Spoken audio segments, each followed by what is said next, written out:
Hi, everyone. It is a pleasure to be on what looks to be a tropical island with comics creator Gary Cohn. Gary, welcome to the podcast. Thank you so much for taking some time to stop by and talk with me. And thank you also for sharing a little bit with me before I started the episode about some of your educator experience as well. It's always great to meet a fellow educator.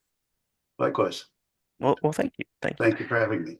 My pleasure, my pleasure. I of course know your work in the world of comics, co-creating characters like Amethyst and Blue Devil, and working on a variety of stories that we'll be making our way around to talking about at places like Crusade, DC Comics, and other places. I'm curious about what led you initially. This is a very English teacher question. What led you to the written word and visual storytelling? Oh, I always get this question though. Well, I was, how I about was, how has it informed your teaching? Is that a I, better way to take it? well, we'll get to that. All right. You know, as everybody else who writes, I started reading young. I became infatuated with books and stories, and it didn't take long before I started wanting to tell my own. And I was a kid with a vivid imagination. And Mhm. there's a Yiddish word. The word is Luftmensch. I found this word a couple of years ago. Luft means clouds or Uh-huh. air. Uh-huh. Mensch means man, right? Ah. So man in the clouds and head in the clouds, dreamer, all the things that we say. I recently learned, so I got curious a couple of years ago. I'm going to be 72 in 2 weeks.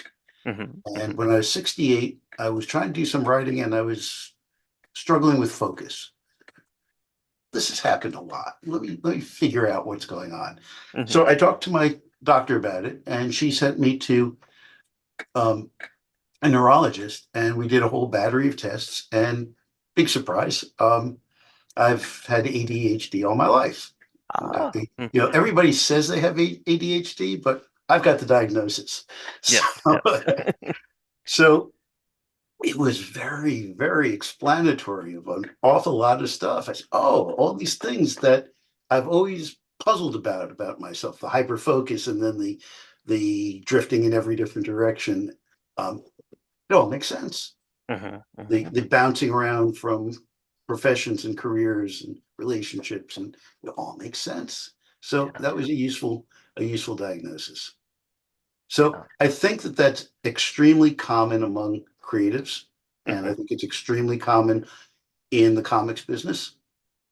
And so it's not like I'm unique or particularly different in this, but it was good to know. And I think You are that part of a creative community. yeah, Hmm. and a weird one. Yeah, yeah. It's finding your people, and I love that. Yeah, I love the comics world and all the comics folks that have come on so far and talked with me. There's a kinship there, I think. yeah, yeah. And as with any community, there are always tiffs and Right. tempests in the teacup and all that stuff. Oh yes, yeah. Now you've also worked in the world of prose, with books like Hardy Boys. Is that right? Am I You pulling know, that out? you know, we all signed NDAs for that. Oh, But oh, but no, it's okay because with the wonder of the internet, a number of years ago, we all got outed. oh Somebody, no. I don't know who found all the different people who had worked for Simon and Schuster and the Archway paperbacks, but the list was published. Oh And yes. and then people started calling me about it. So I'm perfectly happy to say that for 3 books, I was Franklin W. Dixon, and for 2, I was Carolyn Keene. I wrote two Nancy Drew and 3 Hardy Boys paperback novels. Nice. What was that like to work in prose along with comics? I'm about to pull one off the shelf. Oh, Let's see. wonderful. Which one? Okay, no, that's the one I didn't do. Here you go. Um, oh, sorry, Moxie. Got my cat here. Um, Oh, this love it. Hardy Yes. Boys, Sabotage at sea. Uh-huh. So with each of them, I drew from things I knew. Mm-hmm. Mm-hmm. So there was Sabotage at Sea, Flight into Danger, and Wild Wheels. Wild Wheels was motorcycling, but this was the best one. And I think this might have been the first one. Um, 2 or 3 years before I'd done that, I'd spent 2 months at sea on the schooner Spirit of Massachusetts. Uh-huh. It was a school voyage. We sailed from Boston to the Bahamas. We had 20 Long Island University students, mostly marine biology students, but a few who were otherwise. And they were all learning to sail and they were taking courses. And there was one other professor who had created the program who was the marine bio guy. And I was teaching maritime history and literature of the sea. And Nice. I got to spend 2 months mostly as ballast, but I got to haul on ropes and things, mostly as ballast on a 120-foot long wooden sailing schooner. So, Nice. what sort of adventure would I give the Hardy Boys? Something I knew a lot about. Absolutely. And so there I was, writing this harrowing adventure at sea for the Hardy Boys. Love it. Love Or it. one of the Nancy Drew books, I said it. The new character was kind of like a Zatanna. She was a magician. Mm-hmm. She had a bodyguard who was kind of like Mandrake the Magician's Lothar. Oh, nice, And nice. and she owned an amusement park. And the story began with a runaway roller coaster. This is Uh-huh. Moxie, by the way. Hi, Moxie. Moxie helps me write. So I didn't know anything about roller coasters, but I was living on Long Island and there was this little place, Adventureland, on Route 110. And I knew that they had a pretty nice, pretty new roller coaster. This was in March.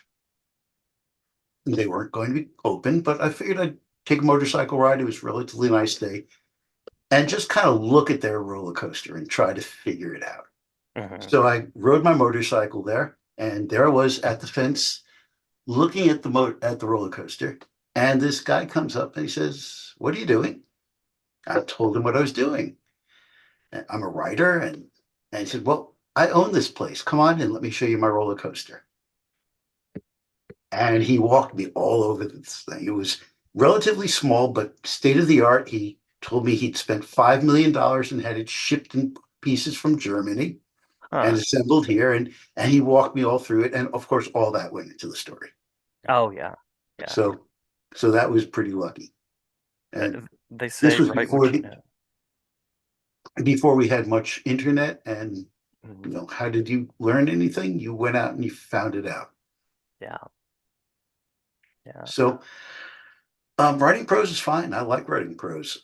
It's a struggle sometimes, and I'll give you an example.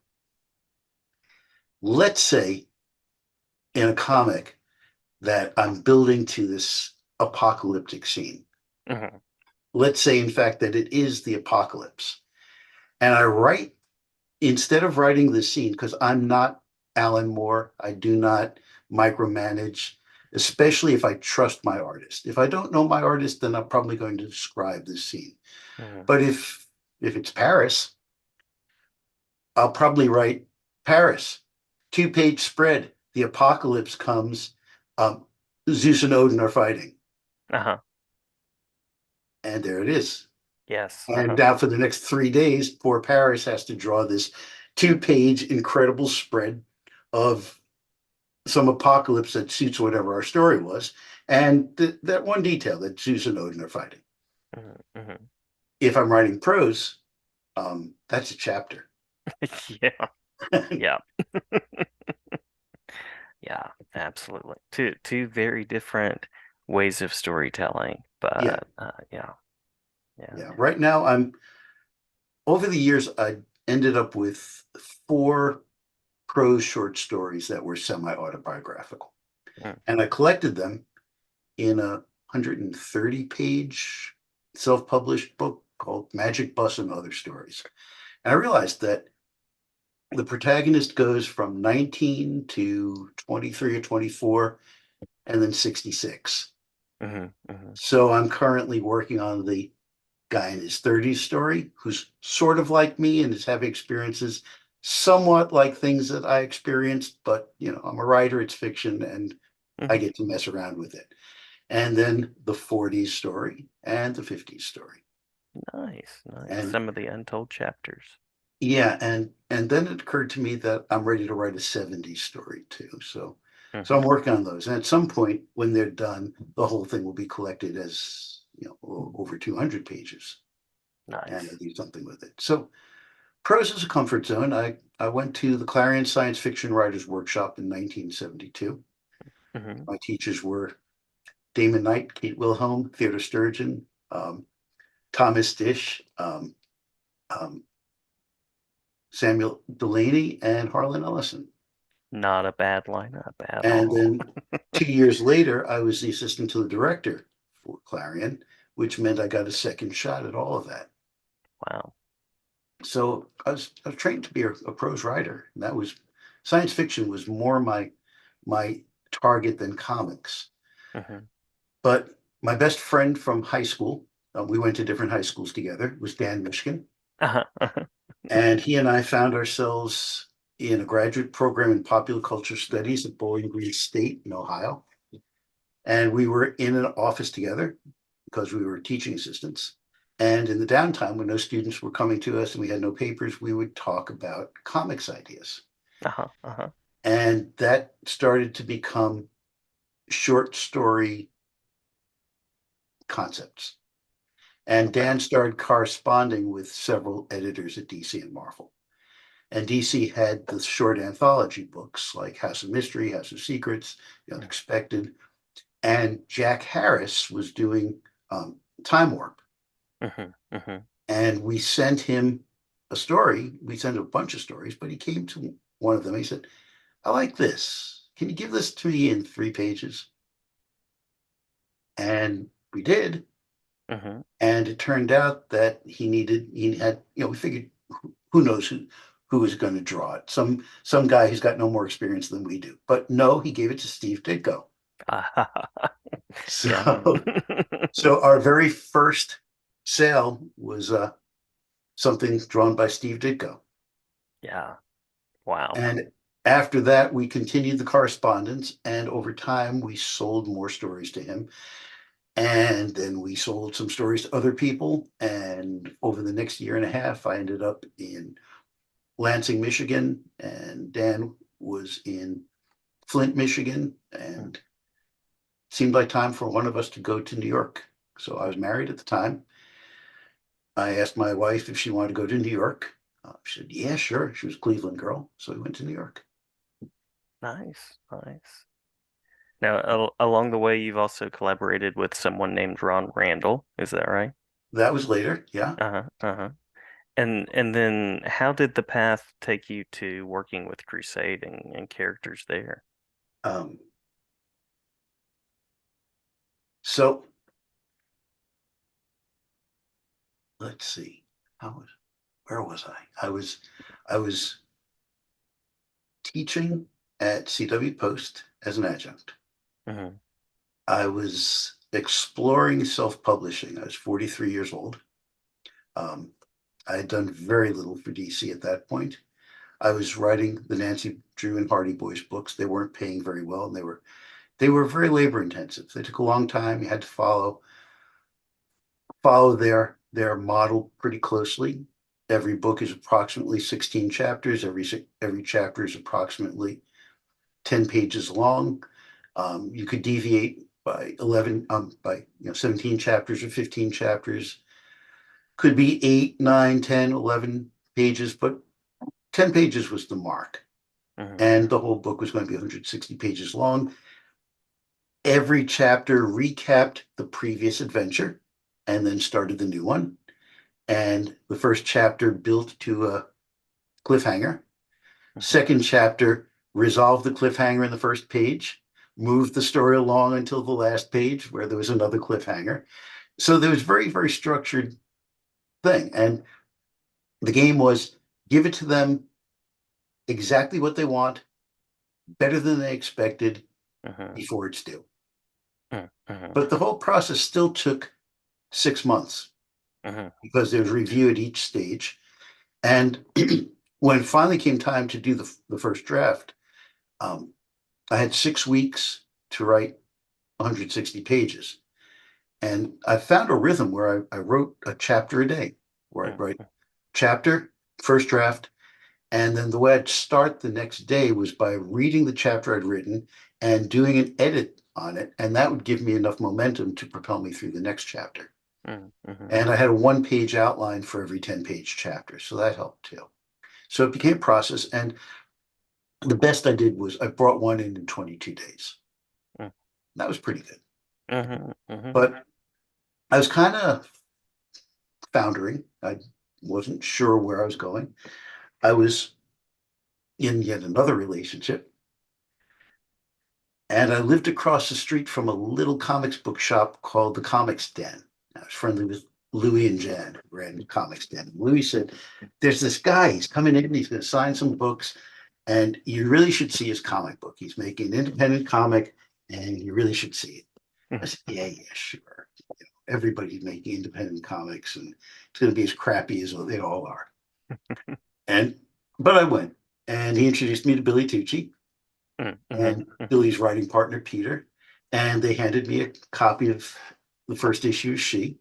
I took it home, and it was pretty good. It was really good. Mhm. Billy remembers that when I gave it back to him, it was covered in red ink. I, Mhm. I'd gone through everything. I did a total editor job, and because it was good enough to spend the time with. And they were young. I was at that point, I was 44 years old. I'd been in comics for almost 15 years. So I knew something about how to do it. Mhm. Mhm. So I was giving them whatever, and I'm an inveterate teacher, so I was giving them everything I knew about how to make what was already pretty good better. Mhm. And it must have worked because a few issues later, they asked me to be the editor, and I became the editor sheet. So that's how it happened. Nice, nice. Now, these days you mentioned that a lot of your creativity, it sounds like it's centering around prose. Well, sort of some, but Hmm. I do. What's up, Moxie? I'm doing a lot of things. I'm working with a little company called Utterly Ridiculous Productions. Hmm. And Hmm. if you get a chance to go to the website, it's utterlyridiculousproductions.com. We will link it. And you really want to see what we're doing. And the first book that's come out from Utterly Ridiculous Productions is Inosaki Samurai Pig, Love it, love it. drawn by Derwin Roberson, who's a good friend of Paris Cullen's. And Derwin is a force. Derwin's really good. So I'm editor and rewrite guy for that, and writing some stories for them. Um, I've always got my own ideas and my own projects in the works. And Billy just finished and started um, mailing out the Shi Senryaku Omnibus edition, Nice, nice. which is spectacular. Would you like to see it? Yes, I would. I'll be right back. Absolutely. Thank you. So you were saying now So we're we're back. off the And island yeah, and I figured out with Jason's help how to get off my island, which was a trap. And we're talking about Shi Senryaku. And these are the two editions. On my left is the original. On Mhm. my right is the current deluxe 240 page edition. In this, we kept our Frankfurter cover for both. But the major thing that's different about this is that in our original conception, do you know about Senryaku? Is this new to you, or are you familiar with this book? I'm familiar with Senryaku. It's been a little Okay, while, but yes. so there are 36 stories, Hmm. each one keyed to one of the 36 stratagems that's one of the Chinese martial arts classics. Hmm. And each one of the stratagems is a way to screw around with your enemies, how to mess them up. Hmm. So, our great conception was that we would take each one and give the resource material that we were using to understand the stratagem to a different artist. and they would draw their interpretation with our character. Hmm. Hmm. Meanwhile, I would write stories that were narrated by Anna Ishikawa, who becomes she, and each one of them would be about something in her past, something in her childhood, where typically, not all of them, but typically the structure was something's going on. She's 12 years old. She's got a crush on Matsu Hamada. He doesn't notice her. She goes to her grandfather, her teacher, Yoshitora, and she says, "What can I do to make this boy notice me?" Hmm. And he tells her a story from history that seemingly has nothing to do with it, some parable of history, um, with a point, which actually illustrates the stratagem. Hmm. Hmm. She gets a little angry with him because what does this have to do with love and romance and war and and then she has an insight where something she does applies the stratagem and has a result that's usually positive in her life. Nice. That's the Nice. structure. Hmm. So Hmm. in our initial conception, we did this. We overlaid as well as we could the stories in text balloons in caption boxes on the art, Hmm. Hmm. and with mixed results. Sometimes some of them were less than perfect in how you could follow the from box to box. Some of them covered more art than they needed. And we always said there should be an edition that doesn't do that, that tells the story. Hmm. So now this is how we do it. Love it. Uh-huh. We start with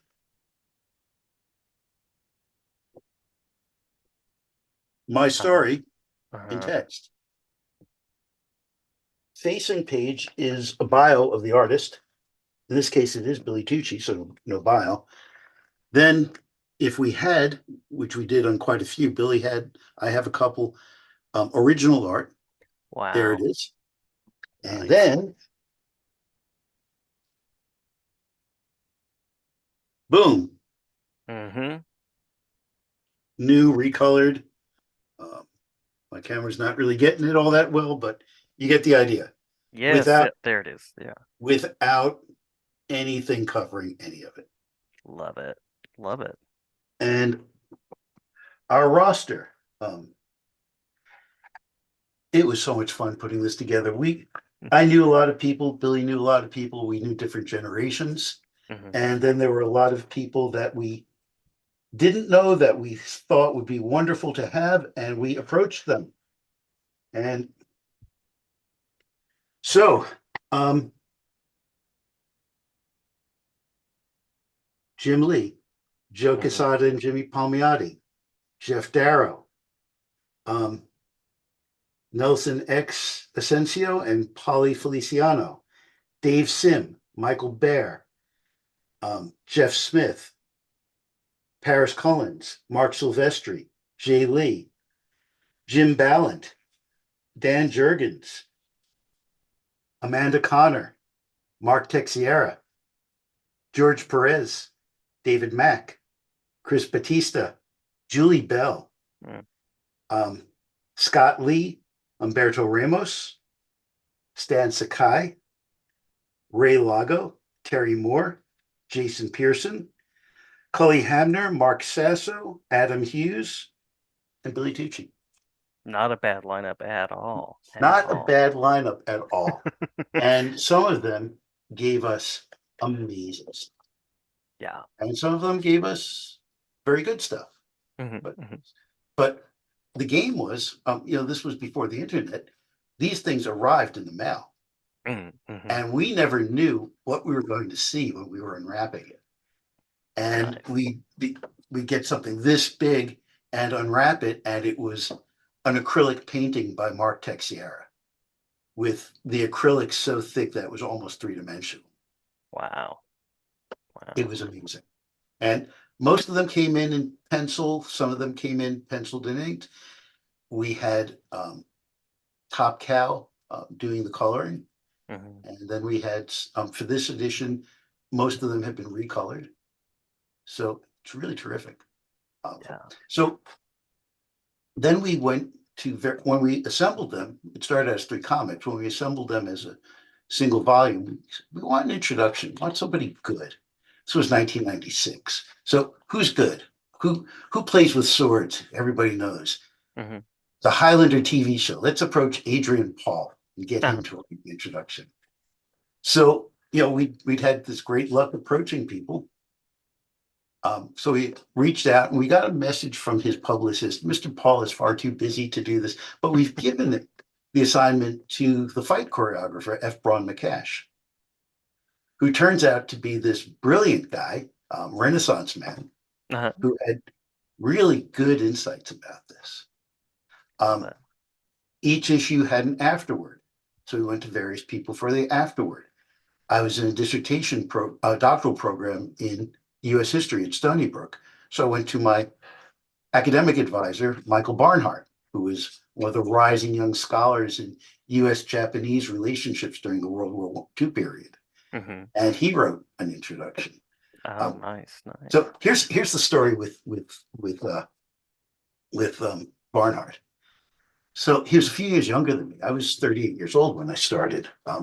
When I started the doctoral program, I was pondering, God, I don't know about this. And I was sitting in the office at the dojo with my sensei, Rocky Pafuso.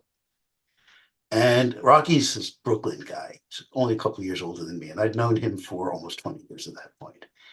I'm saying, I don't know, Rock. I really want to do this, but I'm going to be 40 years old by the time I'm done. And he said, Gary, you're going to be 40 years old whether you do it or not, which has turned out to be advice that I've taken to heart over and over again in my life. Love it. 2 years ago, a little less than 2 years ago, 70 years old, I said, I think I want to do a 200-hour yoga teacher training. But I'm 70 years old. I'll be Hmm. 71 by the time I'm finished with this. I heard Rocky's voice saying, Gary, you're going to be 71 whether you do it or not. So now I'm a yoga teacher.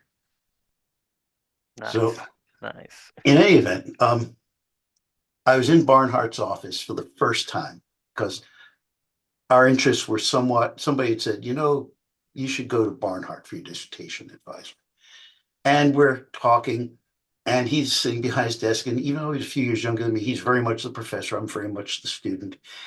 And he's saying, well, if you're going to talk about the Navy in the 1890s, you've got to talk about progressivism. And okay, and you got to know about populism. What's populism? You don't know what populism is? He gave me books. And he's giving me all these things to read. And we've talked for about 20, 25 minutes. And suddenly he pauses and he says, did you say your name is Gary Cohn? And I said, why, yes, it is. And he stood up. He had a shelf of books like yours, the one behind you, and reached up to a high shelf and he took down some comic books. And a couple of them were mine. And Nice. he said, are you this Gary Cohn? I said, well, yes, I am. And for 3 minutes, maybe 3 minutes, he was fanboy. And we talked all about comics. And then he pulled himself back together and he's a professor again. And we went All back to right. being professor and student. Nice. I love it. I So love my it. my lives converged. Yeah. My dissertation chair's office was at least a quarter comics, if not more. But he did Nice. his dissertation in adults reading comics. That was his area of focus in literacy. So it's Okay. quite an interesting thing to be in that doctoral student chair. It really is. It is. It is. As, in fact, I completed the coursework, and this is the reason why I didn't write a dissertation, because I Ah. wrote this instead. Hmm.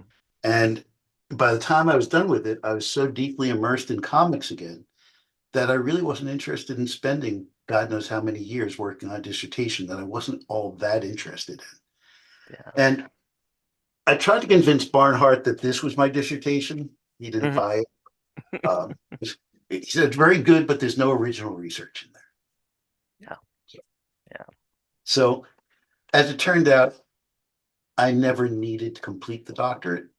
Anything I could have gotten in the way of benefit from it, I got from having done all the coursework and having all those credits, and it wouldn't have changed a thing. So Yeah, I'm happy with this. love it. Yeah, yeah. And sounds like the journey has been positive, um, and productive. Oh yeah, Yeah, yeah, yeah. yeah, for sure. And may the journey continue. May the creating continue. It sounds like you have lots of projects, including that one, and prose on the way. And yoga and short stories and utterly ridiculous productions. Hmm. And Hmm. finally, been talking about this for maybe 15 years. Uh-huh. New Devil #1 is going to come out. Paris Nice. Cullins, Gary Cohn, and Derwin Roberson, who, thank goodness for Derwin. Derwin does great finishes on Paris's stuff. Yes, New yes, Devil number yes. one has been 75% complete for 8 years. And that's where it was going to stay, but Derwin's going to finish it. Awesome. Awesome, awesome. Well, looking forward to that and looking forward to all of the things to come. Before we part ways, would you like to share?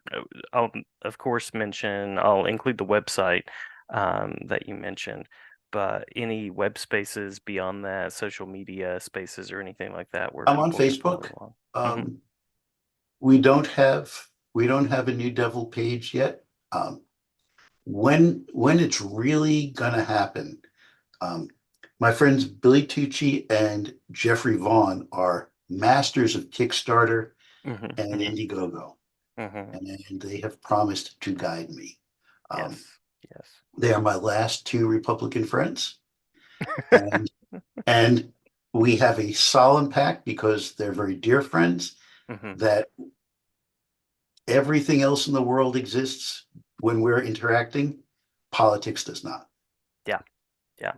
That's good And friendship. it's and it yeah, and it works really well. And so whatever I'm up to politically or they're up to politically, we don't pay attention to that. Nice. And A instead good we make agreement. comics. Yeah. The things that bring us together. Yeah, yeah. Yep. So Love it. I don't know. I'll give you the piece of advice Yes, that would be that great. I always give my students. Yes. And I told you the story about my ADHD diagnosis, and you'll see how this fits. Uh-huh. Uh-huh. Wherever you go, whatever you do, whoever you're with, always have an escape plan, I like it. I like it. which is very Yes. different from the Van Morrison advice, which is got to sing, no plan B. But but I think always have plan B, C, and D too. Yes. Yeah. Yeah. And you are a Renaissance man of many talents, it sounds like. So um, I will offer you that Zoom escape, and I'm glad you escaped from the island during this I Zoom am as too. well. Um, it isn't really a bare wall, but everything is higher than you're seeing, except I've been a fencer and a fencing coach, and that's Ah, that's a small sword. Well, nice, nice. actually, that's a practice small sword.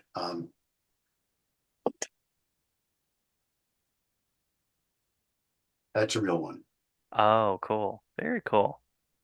See, Renaissance man, right there. Well, Renaissance men have to be able to fence. That's right. Exactly. Exactly. Well, Gary, thank you so much for your time. Thank you for the Thank you, things that you're Jason. doing for students as an educator. Thank you for the creating that you have done and are doing, and glad to have you back anytime. Great, thank you. And send me the whatever I need to be able to link to this. Absolutely. I'll be glad to. And thanks Great. again. Take care. Bye for now.